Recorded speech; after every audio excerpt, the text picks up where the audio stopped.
Ask her honestly if she thinks I should give up. I can't walk on water, if I run I think I'll slip up. Always falling down, I hit a bump and take a trip up. I'll just say I'm sober now, that's if they ask.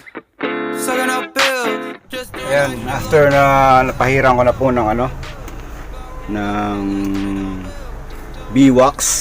Ayan, polishing naman po tayo. Ayan, polishing. Gamit po ang tawag nito, auto guard. Ayan, auto guard. Ayan. Ito po yung panampapolish ko rito. Ayan. Ayan. Kasi medyo ano siya, maganda. Yung kabila medyo magaspang. Yung kabila naman kasi ay medyo maliliit ang fiber niya. Kaya ito yung kabila niya, yung maliliit ang fiber ang ginamit ko na pang polish. So maganda po siya.